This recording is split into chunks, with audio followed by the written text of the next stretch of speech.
Here we go.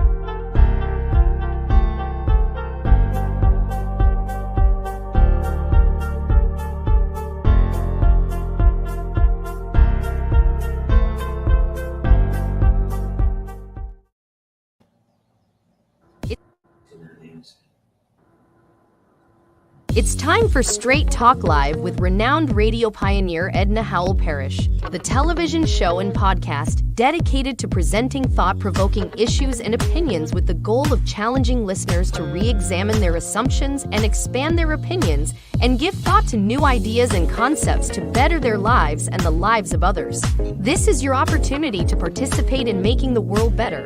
So without further ado, let's get ready for Straight Talk Live with your host Edna Howell Parrish.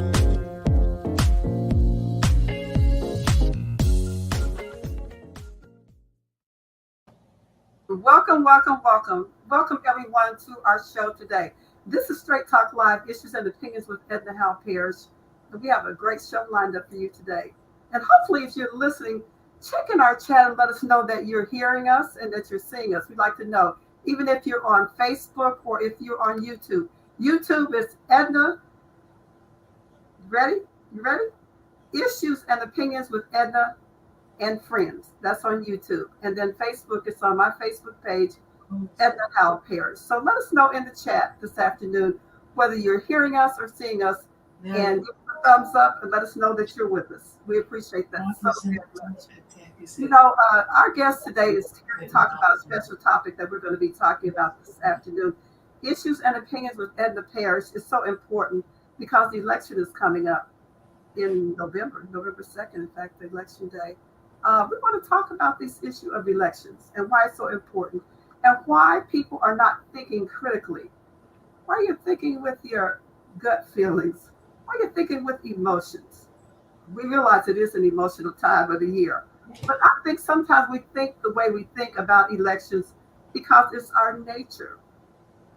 It's our way that we are self-serving. We want what we want when we want it. And so we think that we can get it by force. Like, would it be the ballot or the bullet? Why can't we think about history and how we got to where we are today and how we don't go back? Would you like that? I think you'd like to do that. That's what I think we would like to do as well. Our guest today is going to help us talk about that. Now, he comes to us from Michigan State University, Professor Dr. John H. McClendon III. He teaches the history of philosophy of race, and social and political philosophy at Michigan State University. Issues and Opinions with Edna and Friends. John McClendon is a friend. We go way back, all the way back to our elementary schoolyard. We have followed each other a long way. In fact, the ballot or the bullet has been with me for a long time. I think you loaned me a tape of the ballot and the bullet. I think you said your father was there and he heard Malcolm deliver that speech. That's right. I kept that tape for how many years? 25, 30 years before I finally returned it to you. Yes, that's true. You are very close to the issue of Malcolm X, especially with the whole issue of philosophy, the whole issue of Black history, and the whole issue of elections. Because when Malcolm X delivered that speech in 1964 in Cleveland, Ohio, I believe? Yes. He had a point that he wanted to make to America. The violence has to stop. The ballot can give us that calming effect. Maybe we can get somewhere if we get the right ballot and get the people on the ballot and we can vote. Do you think that the ballot or the bullet today is very important for us to look back on and revisit it for history's sake? No doubt, because I think for Malcolm X, the issue was centrally a question of how the denial of the ballot to African Americans have become a central point of discussion in terms of the United States and the question of civil and human rights. We can't overlook the fact that in 1964, there was something called Freedom Summer, where the Student Nonviolent Coordinating Committee, commonly referred to as SNCC, went to Mississippi with the objective of organizing people to register to vote. And there was a violent terrorist response to the average African American, many of whom were sharecroppers and tenant farmers, who wanted to exercise the right to vote. And there was bloodshed, there was violence, there were bullets.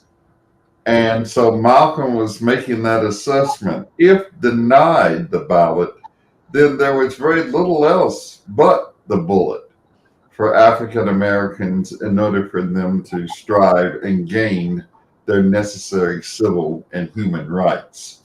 And so when he made that speech, it was in the context of the fight to build not only a movement to register voters, but significantly to create a political party in the very throes of racist Mississippi that would speak to the needs of African Americans.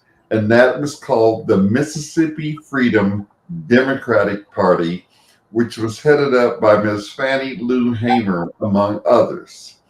And this became a very important political movement that challenged the very heart of U.S. politics and the Democratic Party, which on the one hand demonstrated, or at least called itself, the party in alliance with civil rights, but on the other hand was the party that represented segregation, the so-called Dixiecrats. And so what Malcolm did was to point this out, that this idea that Democrats were in alliance with African Americans was a fiction, because many of the most powerful Democrats were Dixiecrats, were white supremacists, were segregationists, who were in fact fighting against the idea that Black people should have the right to vote. We're going to talk about this historically, but I want to talk about this for just a second. Jump on the issue of Democrats and independents and Republicans. They think each of them are more prone to violence. So if we go way back to the beginning of our country and the Declaration of Independence, when people, they told us that we had the freedom of life, liberty, and the pursuit of happiness. And so why back then, even after they began to have elections and we started having presidents, why are people shooting and having violence then? Because is that just part of human nature that we are violent? I don't think it's just a matter of human nature. I think we have to look more specifically at the kind of society, social and political culture that frames the way in which people live from day to day. This country was born out of violence. You have to remember now that as Europeans advanced from Europe and came to North America, there were indigenous people who lived here. And the question remained, if one was going to occupy a land that was already occupied, then how would you do that? Well, the only way you can do so is by way of violence. And so from the very beginning then, this European expansionism was a violent expansion that ignored the humanity of indigenous people and their right to live on the land known as North America. Secondly, an integral part of this process was the slave trade. And we know that millions of Africans were taken from the continent of Africa, and we who are descendants of Africans recognize that that violence was an integral part of what it meant for African Americans to be in the United States and not on the west coast of Africa today. And so we cannot ignore that. It's something Karl Marx called the bloody dawn of the rise of capitalism, that this horrendous movement that assaulted indigenous people, that brought Africans over in slave ships, was a violent start to what became the United States. So we can't remove that. That's foundational. That's a part of the fabric of what this country is. And so as long as we ignore that under the guise that people of color are not human, then we can then not realize that when we see violence perpetrated against other white people in this country and then become shocked when a Trump is shot at, or when a John Kennedy is assassinated, or a Robert Kennedy is assassinated, that kind of violence had already been deeply embedded in the life of this country. This is the initial Straight Talk Live program. We've done this show for years, but we changed it a bit. We added issues and opinions with host Edna and friends. And friends we know for many years, my 45 years in broadcasting. I want to go back, and I wanted to reach out to my friends to bring them in. Now, those of you that are watching this afternoon, we need to let others know what channel you're on. Now, if you're on YouTube, and that's Issues and Opinions with Edna and Friends, let us know in the chat. I see Maya McClendon is joining us this afternoon. So Maya, let us know what channel you're watching on so we can let others know as well. I see Big Homie Chris. That's my grandson, Christian Hal. That's his name, Big Homie Chris. If you're watching, let me know what channel that you're on. And then I see also Jordan McClendon. You know Jordan McClendon? These McClendons are in here big time. Maya says she's watching on YouTube. So for those that are watching and those that have access to a phone, let others know that they can go to YouTube now because we're live. And you can go to Issues and Opinions with Edna and Friends. Issues and Opinions with Edna and Friends. Thank you, Maya, for doing that. We really appreciate it. And then in the chat, if you have questions about the issue of the ballot or the bullet, if you have issues about why historically we need to know our history about voting and not think so much with our thoughts and feelings, put those comments in the chat. Let us know what you'd like to ask Professor McClendon or Dr. J or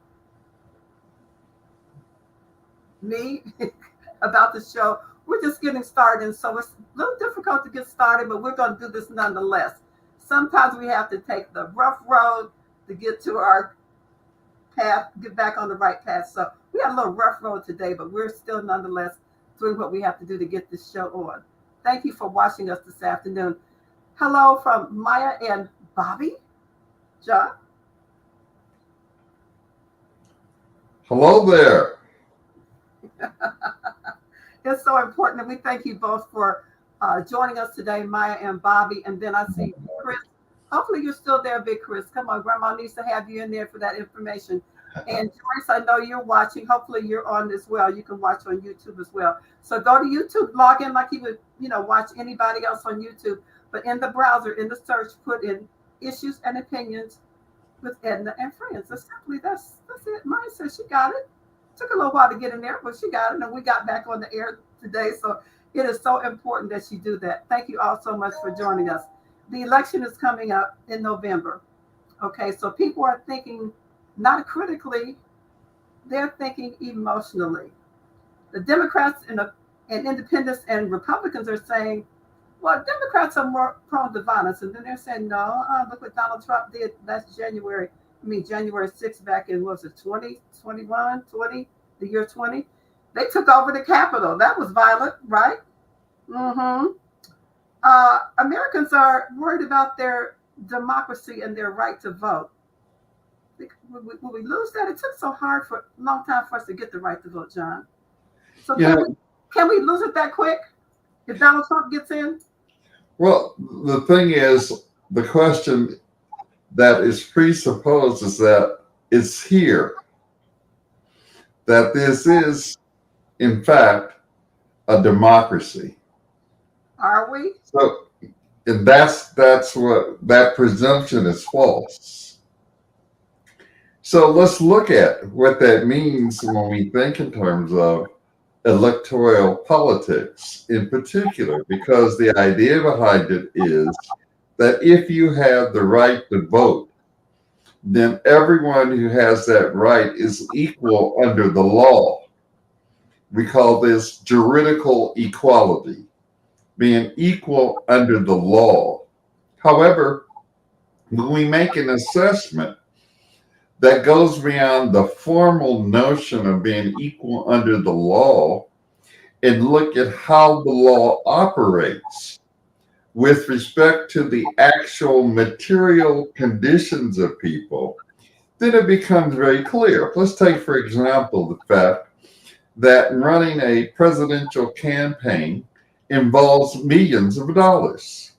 In fact, one of the exciting points for a number of people is the fact that Harris has raised millions of dollars in just a few days. In fact, within 24 hours, she raised millions of dollars. And it's kind of ironic because the same kind of money cannot even be found for people who are homeless. In places like Los Angeles, where the great majority of people who live on the streets and are homeless, the great number of them are African American. What we're seeing today now is a movement that are taking away the meager shelter of homeless people who live on the street. So there's an actual sweep to take away the little tents and whatever people are able to afford in order to try to survive, as if they are criminals for being homeless.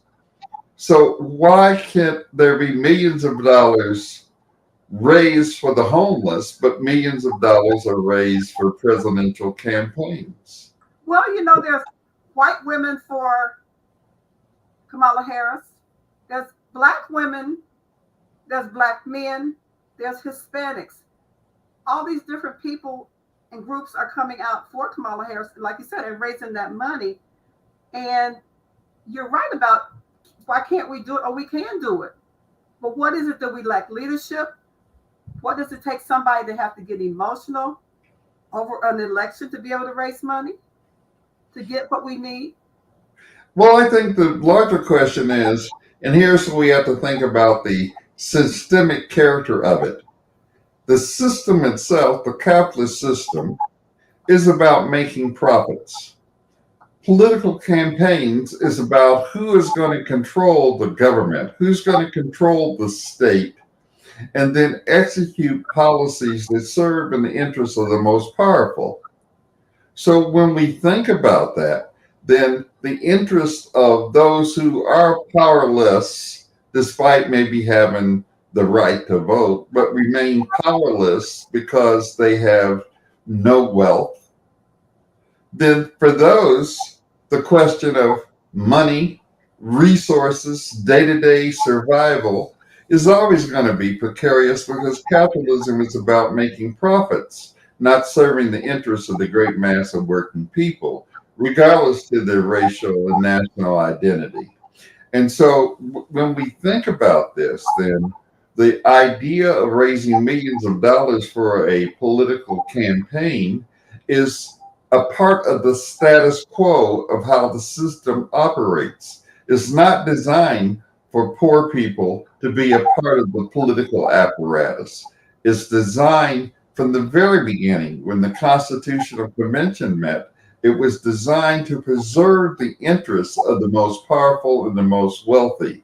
And this is why the framers of the Constitution made it very clear that in each branch of the United States government, the legislative, judicial, and executive branches, that very little popular participation, very little by way of democratic participation would be allowed. And so that's why the highest office in the judicial branch, the Supreme Court, is not an elected position. And it has no term limits. Now imagine the President of the United States has term limits. You can no longer serve beyond 2 terms. But the Supreme Court has no term limits. Clarence Thomas has been there longer than several administrations in the executive branch. Who elected Clarence Thomas? Who decided that Clarence Thomas would make it possible for Donald Trump not to be prosecuted for his acts of criminal acts, and now as a felon, still be able to run for office when, in fact, in many states, you can go to prison if you are a ex-con who attempts to vote. Now let's think about that for a moment, because now we have this very important contradiction in talking about democracy. Where on the one hand, a person who is a felon, an ex-con, cannot vote, yet a wealthy billionaire like Donald Trump not only can vote, but can run for the presidency and then make a statement no more than just a couple of days ago where he says, you don't have to worry about voting once I'm elected again. What does that mean? I heard that. So we have to really realize, you see, that the facade of democracy is what has to be challenged in terms of African American interest. You're listening to Straight Talk Live, Issues and Opinions with Edna Parrish and friend, Professor John H. McClendon III, Michigan State University, a friend from way back. And we're talking about history and politics, or is it all about the emotions? Well, the framers of the Constitution, the Declaration of Independence, seems like they set up everything so that the politics could allow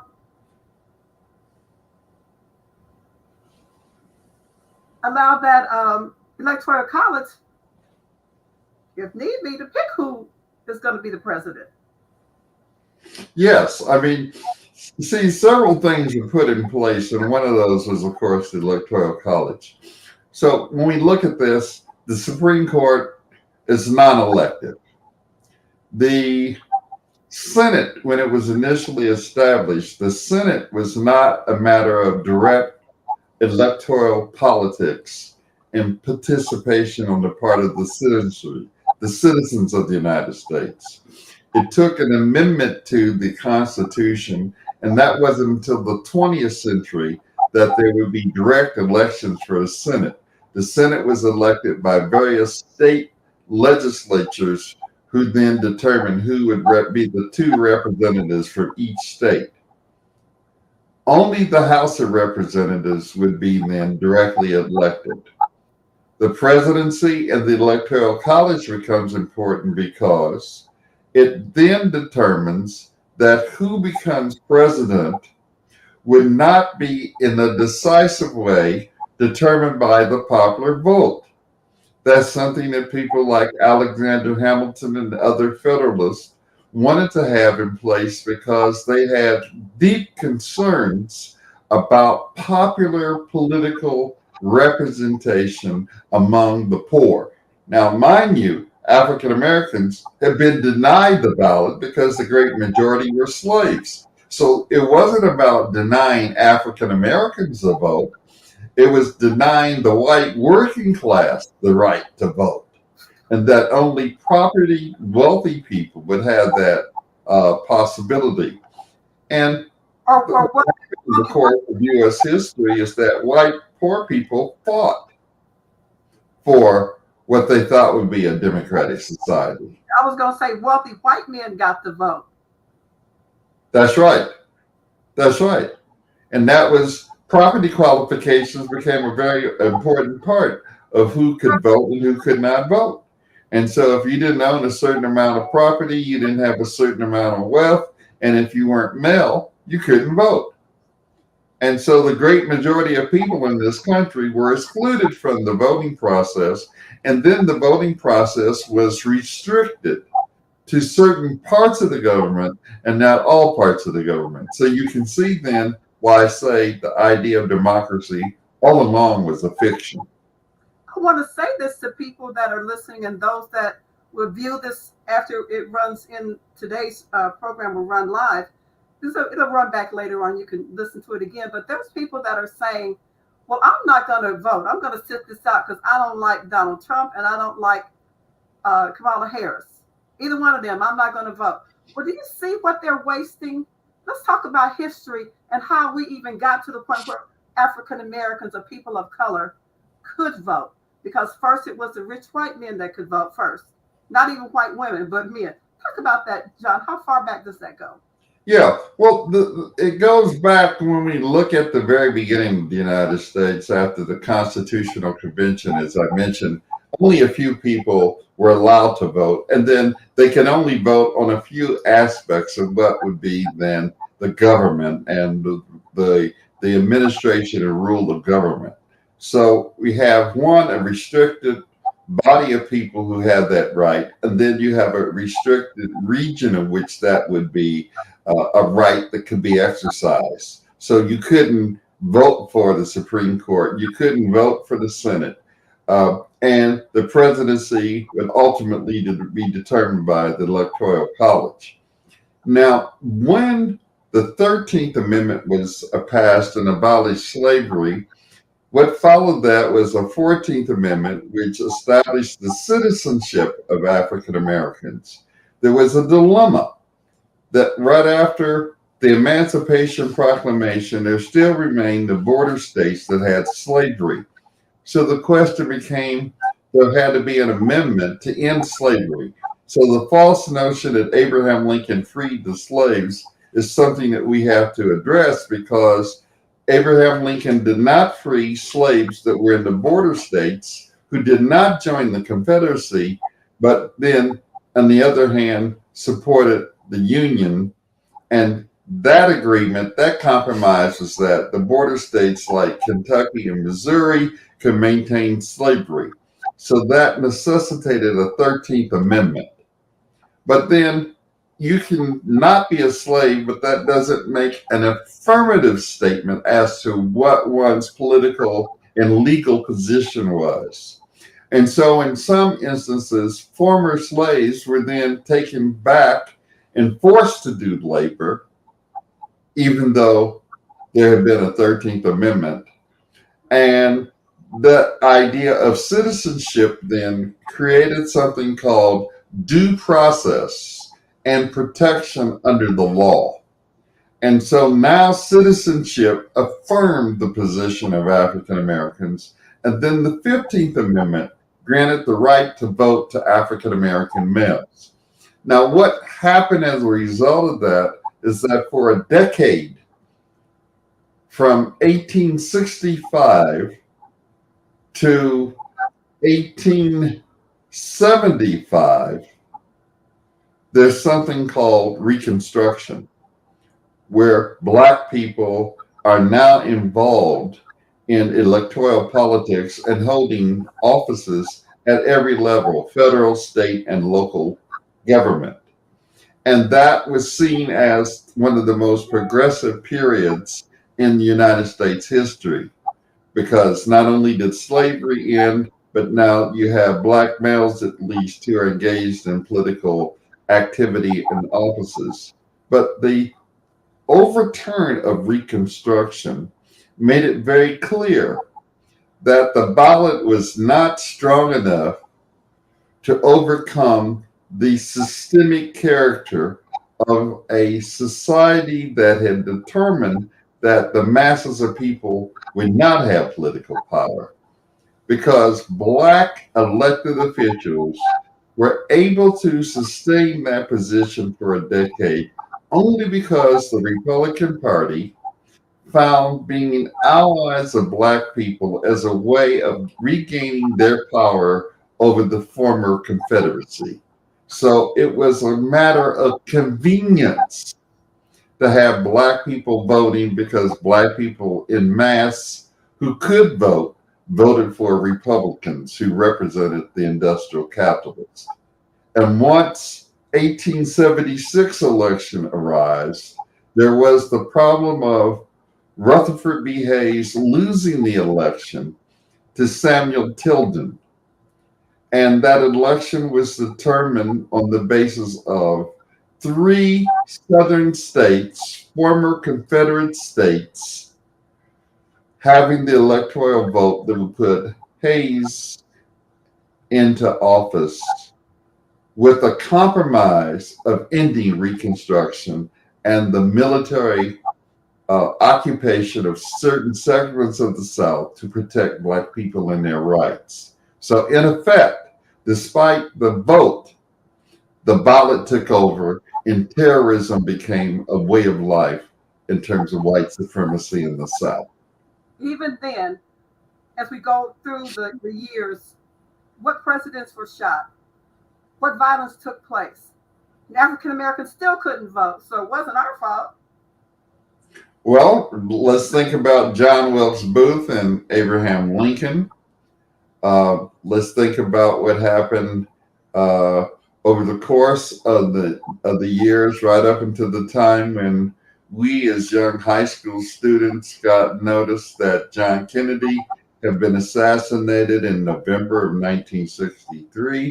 I can remember very clearly sitting in the classroom at Dunbar High School and our speech teacher, Mrs. Jones, running into the room in tears because she had just attended the March on Washington in August of 63, and she was distraught when she heard that John Kennedy had been assassinated.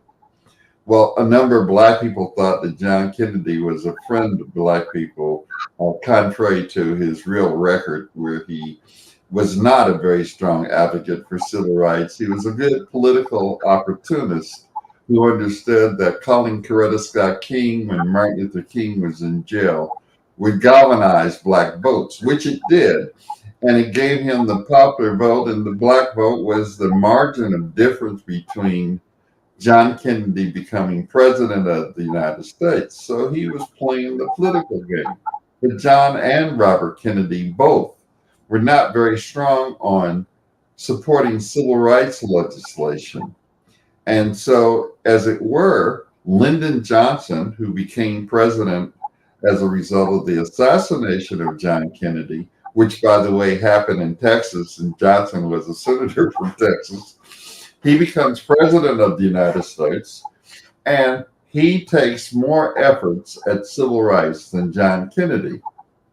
Now, mind you, when we go back to 1964 and Malcolm's Ballot or Bullet speech and what I said about the Mississippi Freedom Democratic Party, the real question became not just the right to vote, but organizing a political party in the interest of African Americans. That's a more fundamental challenge than just individuals voting, because now you're at the heart of the political battlefield when you have a political party not dependent upon the two dominant parties, Republicans and Democrats, who is organized to speak directly to the needs of African Americans.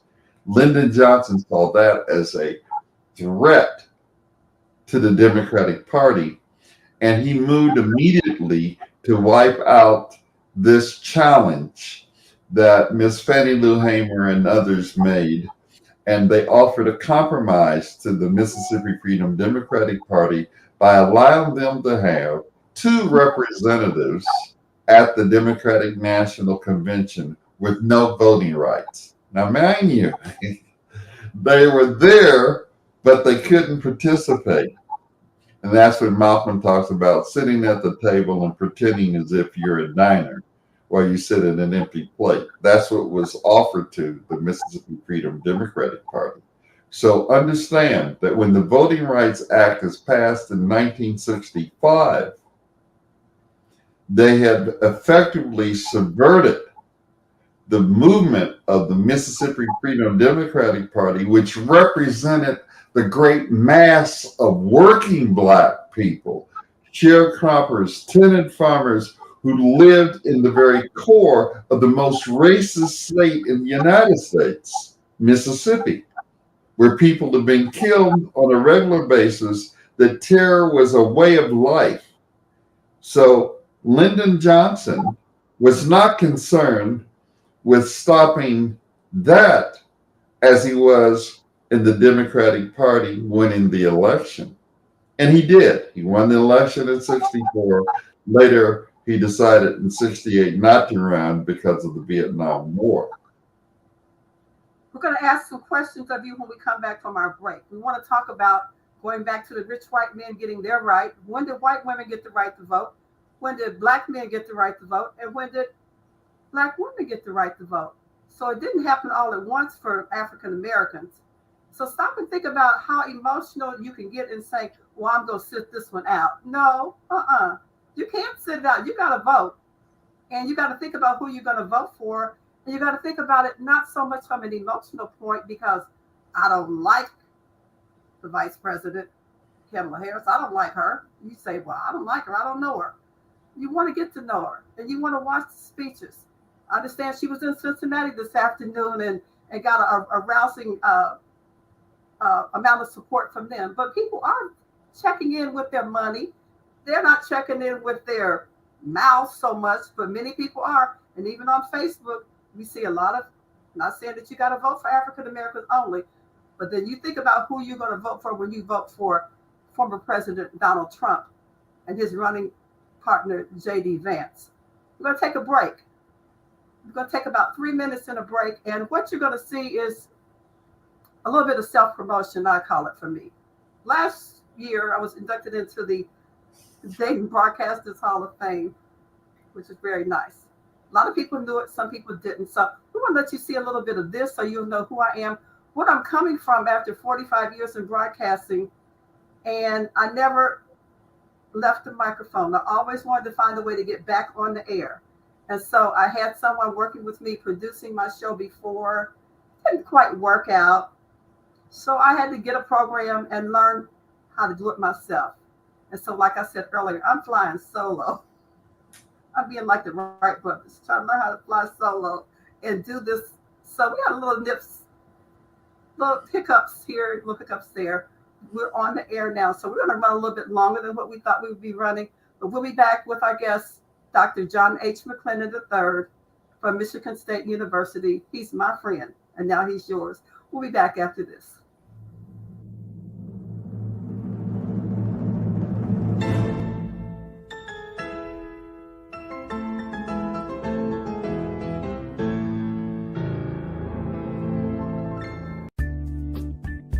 Edna Howell Parrish, former radio personality and pioneer, began her radio career at WCXL-FM with her Jazz Kaleidoscope show in Dayton, Ohio. In 1977 and 1979, she began serving at WAVI-AM and WDAO-FM in several positions, including News and Public Affairs Director. Edna was also the editor of the Soul Sophisticator newspaper at WDAO from 1980 to 1986. In 1986, she became News and Public Affairs Director at WCIN AM in Cincinnati, and then went on to anchor news for a short time at WSAI in Cincinnati. In 1989, Edna was named News Public Affairs Director at WIZF-FM and WDBZ 1230 AM, where she served for 12 years, and hosted a weekday show, Straight Talk Live, in Cincinnati on WIZF. After working for WAKW 93.3 FM, a Christian station in Cincinnati, Edna relocated to Atlanta for her husband's job and was hired as news anchor and public affairs director at V103 FM. Her next move was to Austin, Texas, where she anchored news and traffic for Metro Networks. Edna returned to the Dayton-Cincinnati tri-state after years away from Dayton, returning to care for several family members who were ill. I've been able to connect with her because everything about her was everything I wanted to be. She has always been the consummate professional. In addition to that, very well respected and definitely not only an icon, but an image maker that I chose to pattern my career after. Watching Edna grow, she has been an amazing lighthouse in so many communities that she chose to work in. She reinvents herself and she tells a story, a great story. Not just an African American story, but an American woman story in media. And I tell you, it's a great story. Edna has covered heartbreaking news stories locally and major news stories such as the Democratic National Presidential Conventions, the Million Man March in Washington, D.C., and the Million Women March in Philadelphia. She helped raise thousands of dollars for scholarships, as well as created many programs to help in the rehabilitation of men and women in prison. In 2014, the Cincinnati Enquirer newspaper honored Edna in the prestigious gallery of the Next Best Top 40 Radio Personalities from the last 40 years on Cincinnati radio since 1973. In 1993, Edna was the recipient of the Great Rivers Girl Scout Council's Women of Distinction Award in Cincinnati. Edna Howell Parrish is truly a broadcast pioneer, and the Dayton Area Broadcasters Hall of Fame is pleased to welcome her into the class of 2022.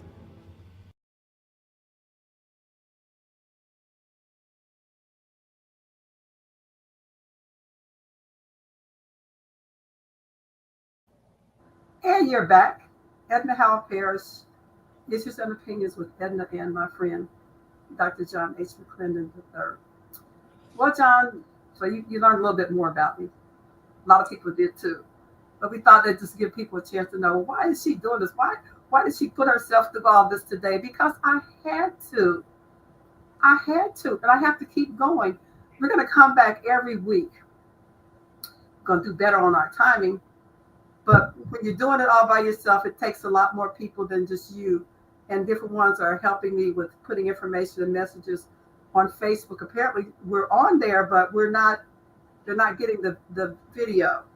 So have some friends checking and letting everybody know to go to our page on YouTube where we're live now. So I really appreciate that. And I appreciate you, John, for working with me, helping us to get on the show today. We want to thank your grandson for helping. We want to thank everybody who pitched in to get us into this show today. It's really been a learning episode for all of us, hasn't it? Sure. And it's struggle is always a collective process. I think it's important for us to recognize the collective nature of struggle. It's not the individual, but it's the collective viewpoint where we come together around our common interests, seeking a common solution. And so the collective unity that we develop and embrace becomes the real challenge of the future. You can always get rid of individuals, but you can never destroy a movement. And so what we have to be is to build a movement that will sustain generations to come. And what we want to do, I think, is to recognize your legacy. It's not just a matter, in my opinion, it is not a matter of self-promotion, as it is a matter of understanding the legacy so that those who follow understand that this is what we call an intergenerational relay race. To pass on the baton, you have to be aware of where you are on the track and to be able to handle the handing over of the baton. You have demonstrated through the course of 45 years a relentless commitment to struggle. And what that means for our next generation is that they have, from your vision, the opportunity to build for the future. So I don't see it as self-promotion. I see it as self-clarification for the collective struggle. And that's what I really appreciate you saying that. But although I may have given the 45 years God gave me, that a gift to be able to express myself and talk. And so I appreciate that. I didn't do it all by myself in 45 years. I want to thank a friend who is online now, my friend Holly Jenkins. We go way back. Holly posted on Facebook for me just now what was going on with us and where people can find us. We really appreciate that. She said, Mr. McClendon, you are right. We must celebrate your legacy, and I am for the movement. And so while we go back to the schoolyard, elementary schoolyard in Dayton, Ohio, and then we go back to the high school days at Dunbar High School in Dayton. And then all the projects that I have worked on for some reason, when I was editor and host at WGAO Radio in Dayton and publisher of the Soul Sophisticated newspaper, You ran a column there. You wrote a column for me in that. And so, like I said, years ago, even probably about 30 some years ago, you loaned me Malcolm X tape that your father recorded at the speech, the ballot or the bullet. I didn't give it back to you for about maybe 30 years later, but we go way back. I keep saying that, but I really do appreciate that. And then along comes, Jordan McClendon, along comes Maya McClendon, along comes different people that you know and that I know. And like Holly said, that's what friends are for. And so we appreciate that. And I don't want our friends to lose their ability to vote. When you say, I'm going to sit this one out. Let's go back to our history as we're talking this afternoon, learning about the opportunities that we have to at least vote and get the people into the office that we want. We don't really live in a democracy, but we have an opportunity to vote, John. And why is it so important? Let's go back. Rich white men first got the vote. White women really came after that. They wanted the vote too, right? Yes. There was a suffrage movement. Susan B. Anthony, among others. In fact, Frederick Douglass was a strong supporter of the suffrage movement.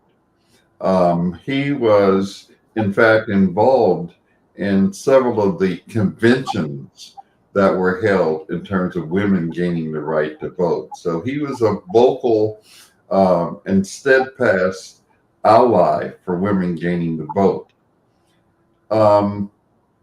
But let me say this. I think how we vote and when we vote is a matter of being critically engaged in recognizing what would work in our interest. I don't take the position that the vote, whether one votes or not, is the critical question. The question is, how does one understand what that means in a decisive moment in history? That's why Malcolm posted, the ballot or the bullet. Let's look at what those are and what that means. In my estimation, both the Democratic and Republican Party are working in terms of what they see as their interest. That's why I raised this question about the millions of dollars that's being raised around a presidential campaign, more than would ever be spent on helping poor working people, whether Black or not. And so you say, well, what are they then spending all this money for? What is this all about? And then why would then I vote in a situation whereby those resources are being galvanized? What are they being galvanized for? It's the questions that we have to raise, in my estimation at least, as to what serves our interest. And so therefore, what I see as the most valuable means in terms of presidential elections in particular is to educate people around what are the contradictions. Because what we do know is that in this particular presidential election, you have a very interesting situation. Kamala Harris has put more people in prison than Donald Trump.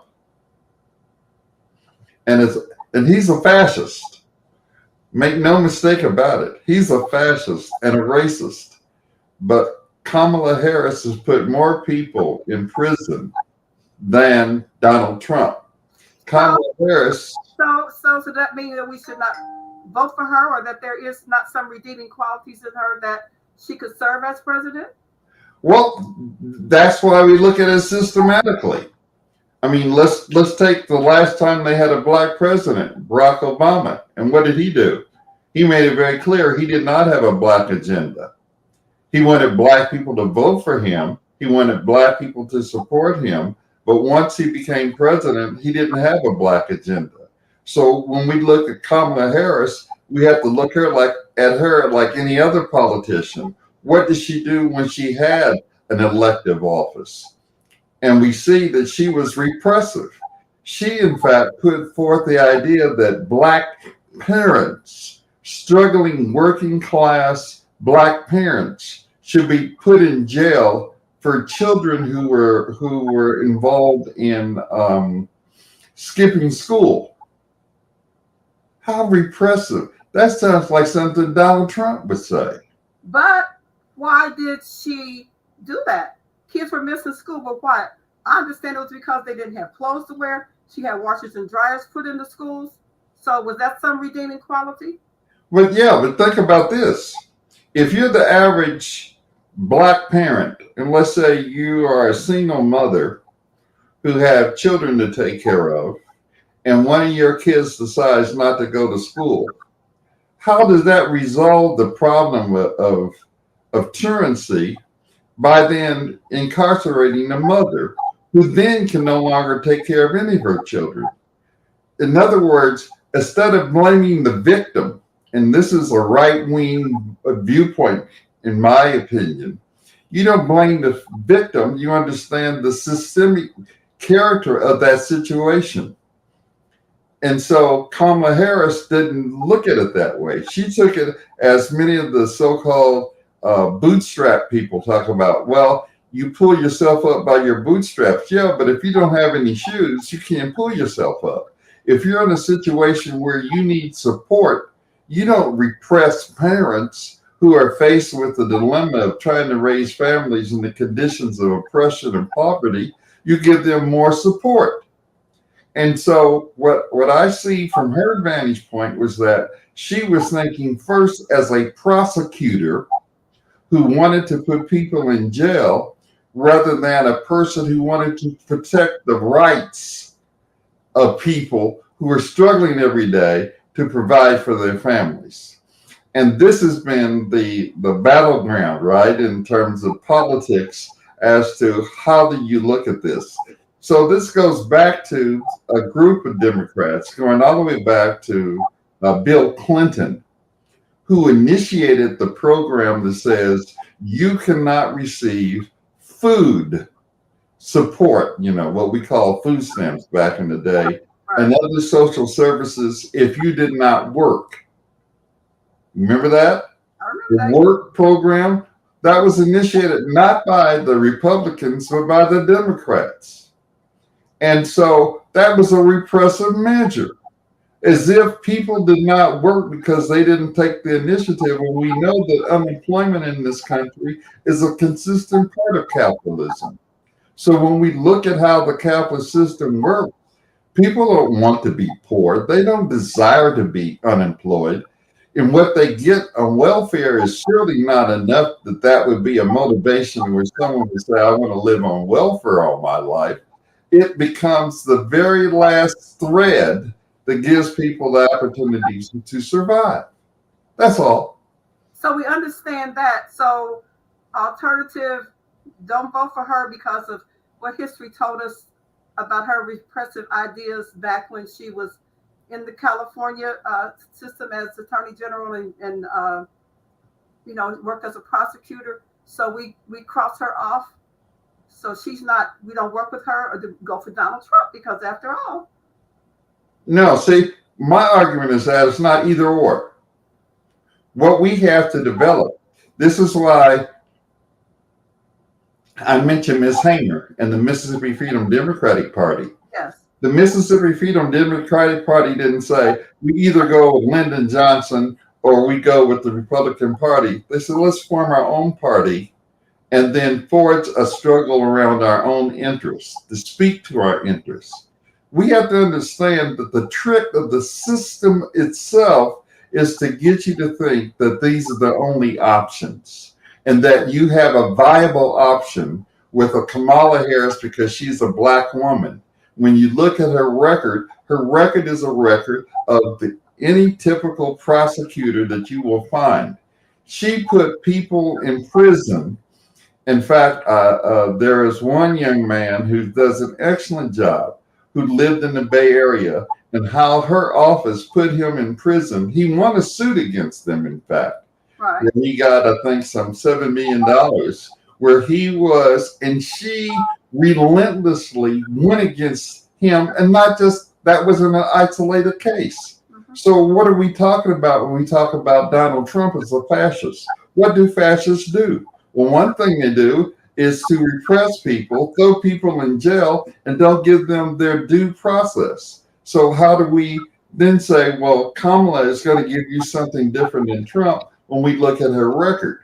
What we have to do, and this is where the issue about critical examination rather than the emotional response. We have to critically examine what that is and what that means in today's world. Yeah, but in today's world, but we have an election coming up in less than 100 days or so. So a third party, too late to organize something like that. So what do? Do we sit this one out? I think that's a question I think that needs to be debated and discussed within the Black community. See, my position is simply this. If we sit it out, we should critically have a discussion about what that participation should mean and not simply jump on the bandwagon because this will be a quote, Black woman / Asian woman / whatever that she is said to be. Her record does not tell us that there's going to be anything substantially progressive in terms of her politics. She is indicated by her own legacy where she stands both on domestic and foreign policy. She is a solid supporter, even though she disagrees with Netanyahu and what he's doing. The fact is that she is a solid supporter of Zionism. So we know that. We know where she stands on that. We know that she has been a part of the group of African-American politicians, which includes Hakeem Jeffries, in trying to force African countries to follow U.S. policy. We know that. And they rejected her and told her to go back to the United States. We know then that her viewpoint is not a progressive viewpoint in terms of the African community. So this is the same position we were in when Clarence Thomas went through the hearings for his position that he still holds today on the Supreme Court. The same question you are raising to me were being raised when they said, well, what do we do? Should we support this Black man because now that Thurgood Marshall will no longer have the seat, we will lose this seat and we won't have another Black person on the Supreme Court. Should we support Clarence Thomas? And quite frankly, the majority of Black so-called leadership came out in his support. HBCU college presidents came out and supported him.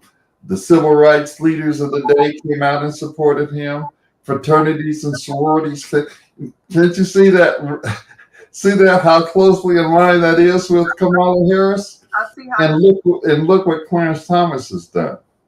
So this is why I'm saying it becomes an important discussion and debate. It's not like we're going to waste something if we do not support her. It's just like we wouldn't have lost anything if we had not supported Clarence Thomas. In fact, we've lost quite a bit because there was that support for Clarence Thomas, because Clarence Thomas is what? He's gone his own way. Yes, and allowed Donald Trump now as a felon to run as president and not even face the consequences for his actions. So that's why we have to discuss that. We have to have those kind of debates and deliberations rather than presume that if she is not in office, that somehow we will be worse off if she wasn't. We can't make that presumption. So a third party. What about other people running for office? Who would you get? Who would be able to have that power to get people to pull in and to vote for them or vote for the issues that we want? Well, that's why I talk in terms of the question of an independent party. You see, the way the deck is stacked with the two-party system as it is today, both of those parties represent the powerful, the wealthy, the 1% that we talk about. That's who they represent. They represent different segments because the ruling class is not monolithic They have objective interests that they share, but they have different policies that they want to execute in terms of different interest groups. So this is why you can find one person at one point saying, I will finance Trump, and another point said, well, I'm going to give my money to Harris. You may know this billionaire who recently changed his mind after being a Trump financier, saying now he's going to give money to Harris. But that's a billionaire. That's what billionaires do. They buy politicians that bid their doings. This is what lobbying groups become important. They're more significant in terms of what happens in policy than our vote. We go out thinking our vote is going to be the determining factor, but what really are the real bigwigs behind it all are lobbying groups who then push their interests, because what do? They finance the campaigns. The money is the power and not our voice. Say that again, please. The money becomes the power and not our voice. Precisely. Voices are not being recognized by the candidates that are running for office. So in the middle of the stream, we can't turn that horse around. Ms. Harris is who she is. That's right. And that's why so many people were so disappointed in Barack Obama, because at least Barack Obama, unlike Kamala Harris, had some, community organizing credentials, credibility, as, in Chicago, and certain people saw that, he was quasi-progressive until the split with Jeremiah Wright, and then he became exposed for what he was. Right. But what we know is that we have to begin to rethink what it means to be political and what it means to uphold the interests of the African American community. And it surely, in my opinion, is not a matter of choosing between Democrats and Republicans. I think that's what Malcolm was trying to convey in his Ballot of Bullets speech. Don't get caught up in saying, well, this one's a liberal and this one's a conservative. He talked about one being a fox and the other one being a wolf. They both belong to the dog family.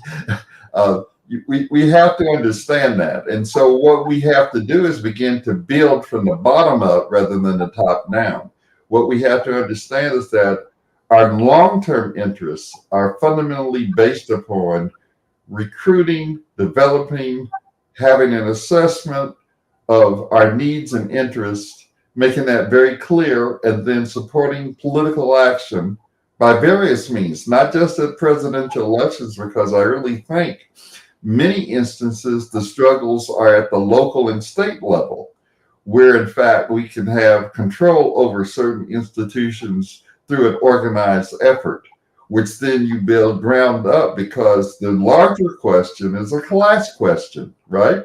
How poor people are faced with that. So we no longer have to look at the fact that Black men today who are in the state of Louisiana, in Angola, Louisiana, are actually being held as slaves, working in heat that is life-threatening, and chained and shackled as if 1865 never happened. That's happening today. Sit me on that, yeah. So, but John, I think before we go, I just want to make sure that people are understanding. It's not that we're talking against people voting or saying that you shouldn't vote this time, but think about who you're going to vote for. What are the interests that you have as a father with grandchildren? What would be your interest for a politician or Ms. Harris or Mr. Trump to look out for you? Yeah, see, I don't expect Harris or Trump to look out for those interests. That's not my expectation. It's kind of like looking at two slaveholders. One's the liberal and the other's the guy that's supposed to be the bad slaveholder. Okay. The good master and the bad master. They're both slaveholders. So once you understand that there's this fundamental question that they're both slaveholders, so their interests lie on maintaining my oppression, then what I have to think about is what Frederick Douglass talked about, that freedom comes through the self-determination of those who are enslaved. You don't look to those people to free us. Okay. What we do, we may have tactical approaches to the question of electoral politics. We may support one candidate versus another candidate, and then say we approach this as a tactical question. This is where we have to become more politically sophisticated. That's where the emotion goes out the window, and we begin to understand that.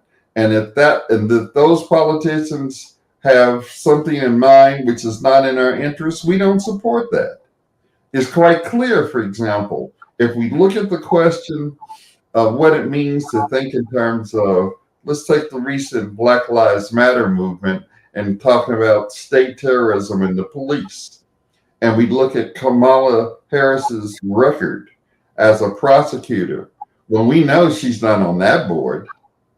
And this is why a recent professor in San Francisco did a systematic analysis about how she stood in all those questions, because she didn't come off as a progressive around police reform.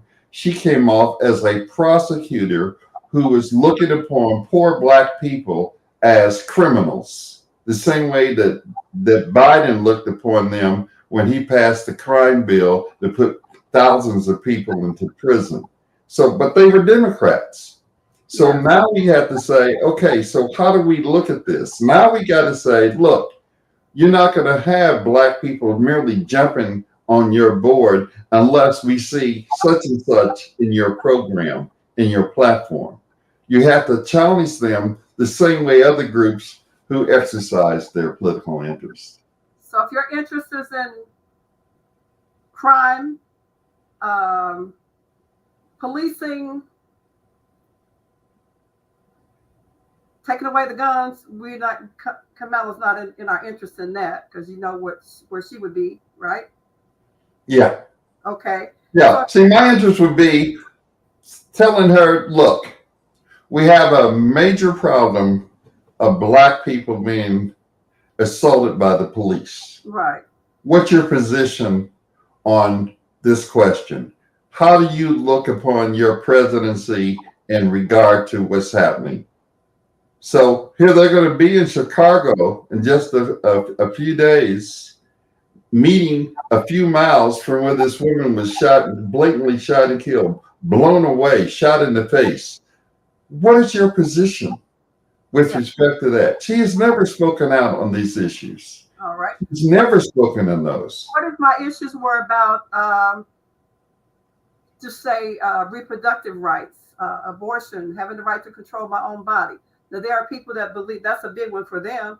So if we said, she speaks out on that, so that would be something that they would like. Gender identity.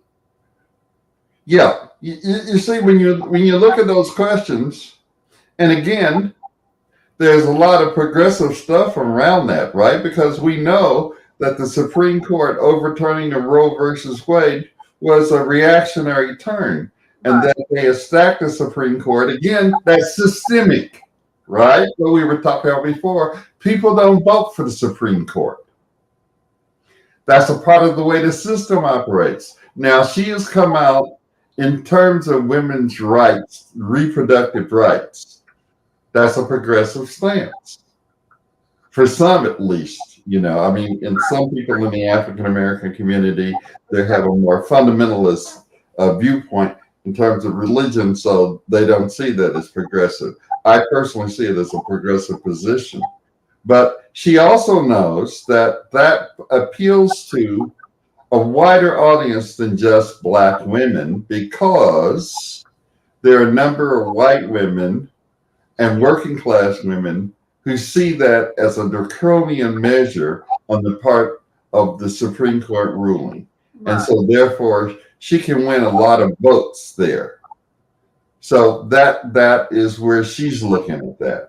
What we have to say, and what she is taking for granted, is that she's going to have a substantial Black voting bloc because she is Black. She's going to have that. And what we have to be, and this is why I'm saying about the notion of having those kinds of deliberations, we have to begin to say, oh no, you just can't take that for granted. That that black people are going to come, because that's what Barack Obama did, and he never came up with an agenda for black people. He talked about a post-racial society, that racism was basically all gone, and that what are you crying about?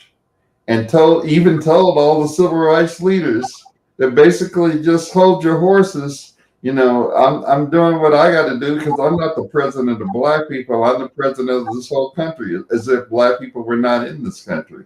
You see, and so then you have a situation whereby after 8 years of Barack Obama, he never once developed any kind of systematic program. And what was interesting about this is that there were black scholars who developed projects around certain economic reforms that Obama would not even take a look at. One of the leading black economists who's teaching today at Duke University, who has done a lot of work on this idea of black compensation and economic reform, and he never once looked at his work. That's what we have to challenge Harris with. Are you going to take up those kind of questions? Believe me, Trump understands Heritage Foundation and why Project 2025 is consistent with where he wants to go. And that's where we'll go next week. We'll talk about Project 25. Before we go today, I know we cannot solve the problems in one show. That's why we're going to do several shows on this as election comes around. Have other people on with their opinions and their thoughts as well. But I want us to stop and talk about as we think critically. And we're lazy. Our brains are lazy. We don't want to think critically. We want to go with our gut feelings. Our gut feelings tells us to vote because of color. Vote because she's a woman. Vote because she's a Democrat. Vote against Trump because he's a Republican. Vote against him because he is a convicted criminal. Vote against him because we just don't like him.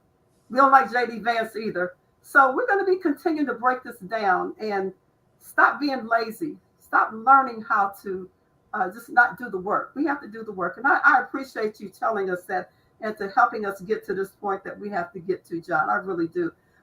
Next week, as we said, we're going to talk about issue Project 2025. Trump said at first he didn't know anything about that, but he helped to write it. But then again, everybody has to think in their own way. You also have an article that you wrote. It's called 2016 Election, the Capitalist State and the Political Economy of Democracy. That's something that people can get and read and understand historically where we got to today. Tell people a little bit about that, and we'll let them know how they can get a copy of that if they'd like. Sure. That's a piece that it was actually an address, excuse me, a keynote address that I gave at Fresno State University as a part of the African American Intellectual Thought Symposium. And it was reflections on the recent election of Donald Trump in 2016 and what it meant for us to think about the whole principle around presidential elections. And so I use this analogy called the rain dance and how deeply rooted it is in terms of the thinking of people that presidential elections are decisive to the way in which this country operates. I wanted to show that if you don't understand the larger picture and think critically and develop in a framework, and I talk about that critical framework in terms of 3 levels of critique: empirical critique, which are critiques over matters of fact; conceptual critique, which is a critique at the level of ideas where people develop concepts and notions about things. For example, the concept that this country is a multiracial nation. And we challenge that notion that this is and always been a multiracial nation.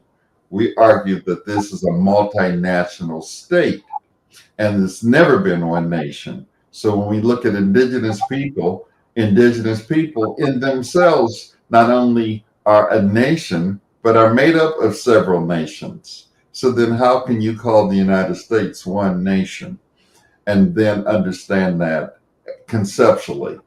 And so part of what we do at that level is offer a conceptual critique. And then lastly, in this piece, we talk about ideological critique, and that's the critique at the level of worldview. And so a worldview critique is a fundamental reconception of how we see the reality before us. And that's why sometimes it's difficult, because the worldview that comes to shape how the United States presents itself and its history is many times challenged not at the level of worldview, but only in terms of refining the narrative. That is to say, rather than offer a fundamental, rudimentary assessment, we just want to put a black face in the story and think that that solves the problem. That is, put a black face in the White House and that'll solve the problem. Put a black face in the history so that now you begin to say, I too sing America, the title of the poem by Langston Hughes.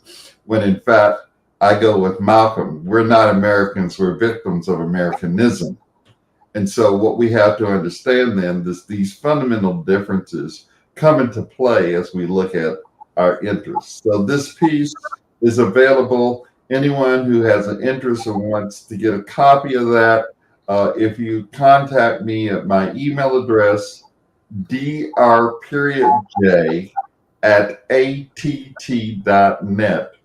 I will be happy to send you a copy of that. It's a part of a newsletter called the American Philosophical Association Newsletter on Philosophy and the Black Experience. And I wrote that, and I was very fortunate that the speech that I gave was transcribed by my dear colleague, friend, and comrade, Dr. Stephen C. Ferguson, who diligently went through the speech and transcribed it. So I want to thank Dr. Ferguson here for his contribution in making that available. Wonderful. Well, as we go along with the show, I want you to write me, Edna Howell Parrish, to let me know who you would like to see on the show, what some of the topics are that you would like for us to discuss. We'll talk about, of course, politics as we get closer to the election. We'll continue to talk about that. So if you're interested, please let me know. And then I can also get back with you. Email me. There's my email address. I just had John's on the screen for you as well. But email me and let me know who you want to have on the show, who you think would be interesting. If you really are set on voting for who you're going to vote for, that's okay. We want to talk about that. We're going to talk about that some more, because this is not the be-all end of the show. But if y'all been with me, you've been riding with me for a while, you know that we have all kinds of opinions and we talk about everything on the show. So perhaps, as we said when we started out the show, it's probably our nature, our thinking, our own self-interest, our thoughts, our support, our laziness that lead us to vote for who we want to vote for. It's in our own self-interest. So think about that as we continue to talk about these issues up with the upcoming election. I like the idea, John. You're making us think. I want to be lazy. I know I am. And, but I'm not. I'm open. I'm a thinker. And my thought process says to think this through. That's what I want to do, think this through. Thank you so much for joining us at Michigan State University. Your students that you have in class, I know they get a big kick out of being with you, don't they? Oh, yes. We have a lot of fun. Thank you so much. Well, school will be getting ready to start for you guys soon, so I know you got a lot you have to give back to your family, and you're going to give us a few weeks on the show, so we thank you so much for that and for joining us for today on the show. Thank you. It's been my pleasure, and I look forward to next week. Excellent. I'll be looking forward to seeing you on the show as well, John. And any parting comments that you would like to leave with our listeners and viewers? I just want to say It's been my pleasure. I'm very excited and happy to see that you're back and you have so much to offer. So we're excited about that. And we need to get people involved. And so the more people you can tell them about this very important show, this very important broadcast, this very important discussion, the better. We want more and more people engaged. What we need to do more of is to have deliberation and discussion. We come from a culture, I know, where many of us rather shout as a response to whatever we hear, and that has its place. But deliberation and discussion is what's going to take us in the long term, and that's what's going to prepare us for the future ahead. We need more people who take the long race than the sprint. It's okay to be fast in 100 meters, but when you can run that long race, then we know we have a chance to win the protracted struggle that face us in the future. Well, the Ballot or the Bullet got on the air today. We appreciate you, John, for being here. The Ballot or the Bullet. Why can't we learn to think critically? And that's what we're hoping we got everybody on the right track for doing that. Thank you all for joining us. I'm Edna Howell Parrish, your host for today's show. Thanks for tuning in to Straight Talk Live with renowned radio pioneer Edna Howell Parrish, the program dedicated to presenting thought-provoking issues and opinions with the goal of challenging listeners to re-examine their assumptions and expand their opinions and give thought to new ideas and concepts to better their lives and the lives of others. Join us next week for another opportunity to participate in making the world better. So until next week, live your best life from your friends at Straight Talk Live and host Edna Howell Parrish.